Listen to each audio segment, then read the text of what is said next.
Ella's Study Notes, where advanced English meets real-life magic. Today, let's talk about an artist who didn't just paint pictures. She painted her own reality.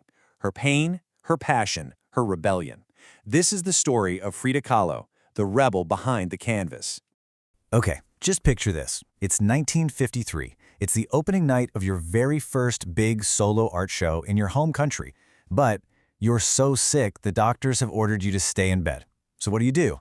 Well, if you're Frida Kahlo, you get your huge 4-poster bed loaded into an ambulance and delivered right to the middle of the gallery. Seriously, she arrived like an absolute queen, greeting everybody from her bed all night long. Now that is how you make an entrance, and it just perfectly captures her defiant, rebellious spirit. So where did this incredible spirit even come from? Well, to really understand the artist, we've got to go back to the beginning, to her pretty unusual childhood. Frida Kahlo was born in Mexico City in this famous house called La Casa Azul, the Blue House, because of its super bright cobalt blue walls. But, her childhood wasn't quite as peaceful as that house might make you think. When she was only 6 years old, she got polio, and it left one of her legs thinner than the other. And this was just the first of many, many health battles she would have to face. But instead of hiding her away after she got sick, Frida's father actually pushed her to be strong. This quote says it all. He encouraged her to do things that were, really unusual for girls back then. These experiences were absolutely crucial for her, so let's zoom in and break down 3 of those keywords. First up, we have unusual. It just means, different from what's common or expected. For a girl in the early 1900s in Mexico, playing football was definitely unusual. And it really set the stage for a life where she just refused to conform. Next, we've got encourage, to give someone support or confidence. Her father's encouragement was so important. It helped build this incredible resilience in her, a strength she would absolutely need her entire life. And finally, recover, to get back to a state of health. For Frida, recovery became this constant, lifelong battle, and that struggle, it would become the very heart and soul of her art.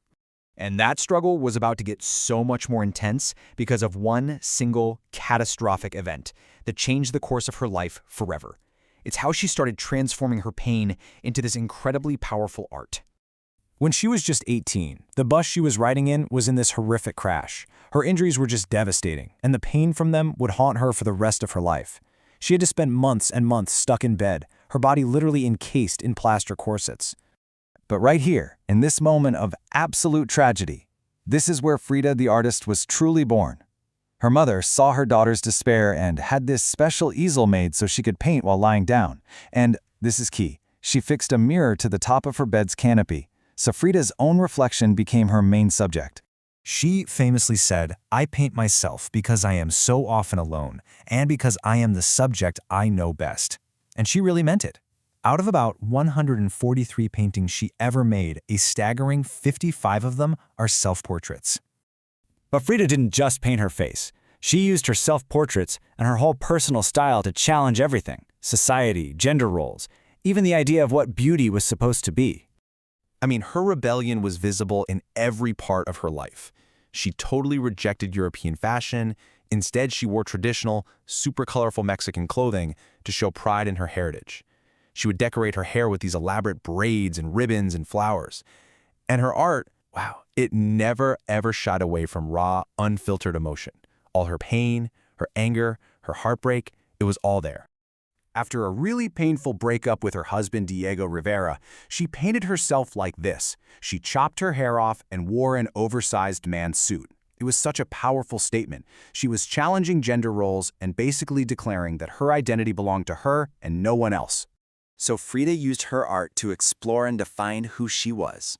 And now, it's your turn to do the same thing with our little Frida Style Challenge. Just think about it for a second. Not what you look like, but who you are. If your personality was a painting, what would its title be? What's the one single word that just captures your essence? Are you bold, curious, maybe serene? All right, you ready? Here's the challenge. First, pick one adjective in English that you think best describes your personality. Then, just write a simple sentence in the comments below, starting with I am and then your word. Come on, let's create a whole gallery of personalities right here and celebrate what makes us unique, just like Frida did. You know, even though she lived a life defined by so much physical pain, Frida Kahlo created a legacy of such immense power and color that continues to inspire people all over the world. And that vibrant blue house where she was born, and also where she died, it's now a museum. La Casa Azul preserves her entire world, her art, her clothes, her personal things, letting visitors literally step right into the life of this extraordinary woman. It's a real testament to her lasting impact.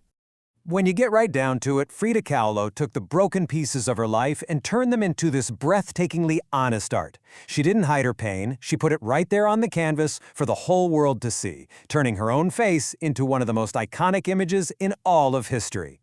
Frida's rebellion was in her art, her style, her absolute refusal to be defined by her pain. So that leaves us with one final question for you. What makes you a rebel? Thanks so much for joining me.